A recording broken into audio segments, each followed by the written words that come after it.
BIUSTর vice chancellor professor doctor দেওয়ান M Sajjad স্যারকে তার মূল্যবান বক্তব্য দেওয়ার জন্য। সম্মানিত উপস্থিতি, ইতিমধ্যে আমাদের মাঝে উপস্থিত হয়েছেন জামাত ইসলামী বাংলাদেশ পল্টন থানা আমির জনাব শাহিন আহমেদ খান। এখন বক্তব্য রাখবেন জামাত ইসলামী বাংলাদেশ পল্টন থানা আমির জনাব শাহিন আহমেদ খান। শাহিন আহমেদ খানকে খান ভাইকে তার বক্তব্য রাখার জন্য বিনীতভাবে অনুরোধ করছি।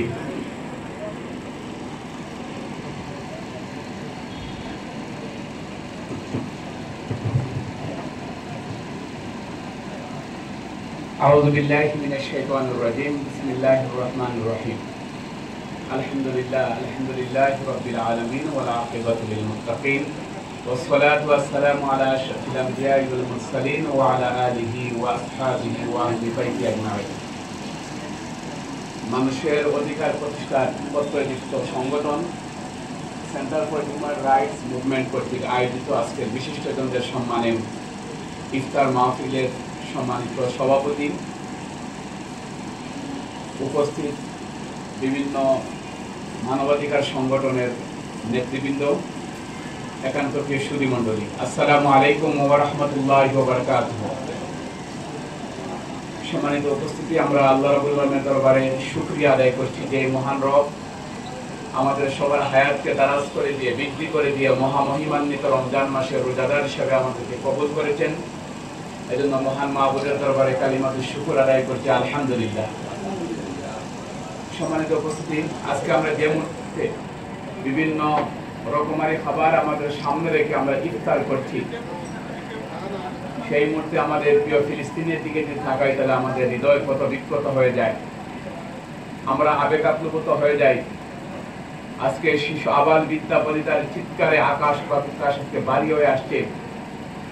রোজাদার এবং বিভিন্ন ইবাদতে লিপ্ত মানুষগুলোর উপর অবৈধ ইসরায়েলি রাষ্ট্র যে নির্মম পৈশাচিকতার যে পরিচয় দিয়েছে, এটা বিশ্ব মানবাধিকার শুধু নয়, বিশ্ব মানবতাকে আজকে স্তব্ধ করে দিয়েছে। আমরা এটার তীব্র নিন্দা এবং প্রতিবাদ জানাচ্ছি। সাথে সাথে আমাদের দেশের সরকারের প্রতি আমরা আহ্বান জানাচ্ছি, সরকার যেন রাষ্ট্রীয়ভাবে এটার নিন্দা জ্ঞাপন করে যেন এটার প্রতিবাদ যেন জানানো হয়। আমরা বাংলাদেশ সরকারের প্রতি সে আহ্বান জানাচ্ছি। সম্মানিত উপস্থিতি, আজকে রমজান মাসের আমরা 21তম রোজা আমরা অতিবাহিত করছি। রমজান মাস নিয়ে আল্লাহ রাব্বুল আলামিনের চূড়ান্ত একটা লক্ষ্য উদ্দেশ্য তিনি কোরআনে জানিয়ে দিয়েছেন। আল্লাহ বলেছেন, ইয়া আইয়ুহাল্লাযীনা আমানু কুতিবা আলাইকুমুস সিয়াম কামা কুতিবা আলাল লাযীনা মিন ক্বাবলিকুম লাআল্লাকুম তাত্তাকুন। হে ওই সকল লোক, তোমরা যারা আমি আল্লাহর উপর ঈমান এনেছো, তোমাদের উপর রমজানের রোজাকে ফরজ করা হয়েছে যেমনই ভাবে ফরজ করা হয়েছিল তোমাদের পূর্ববর্তী সকল নবী এবং রাসূলদের উম্মতের উপর।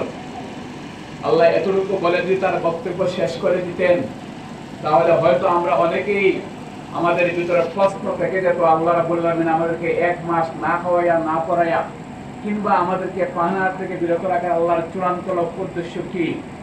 আল্লাহ পরবর্তী বক্তব্যের মাধ্যমে এটা পরিষ্কার করে দিলেন, লাআল্লাকুম তাত্তাকুন।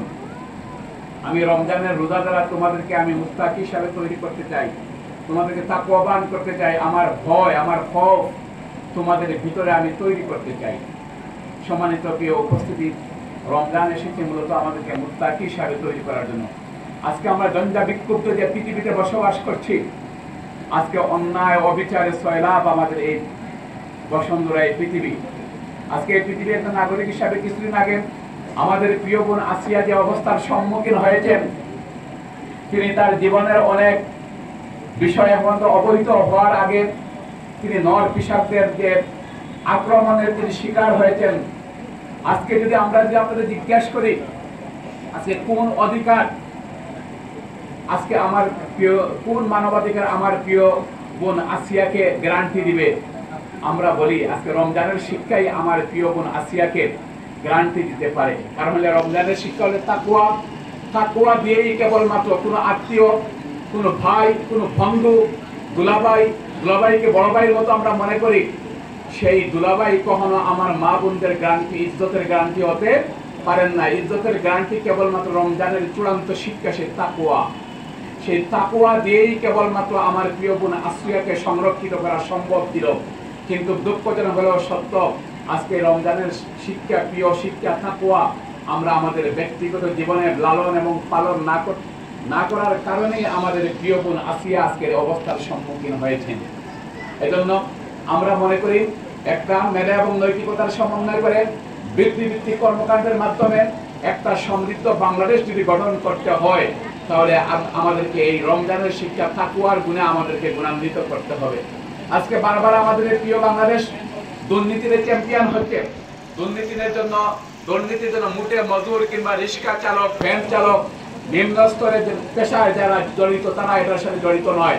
সর্বোচ্চ সিভিল সার্ভিসের জায়গা যারা অতিক্রম করে, যারা মেধার স্বাক্ষর রেখেছেন, তারাই বারবার আমাদের প্রিয় এই দেশকে দুর্নীতিতে চ্যাম্পিয়ন করছেন।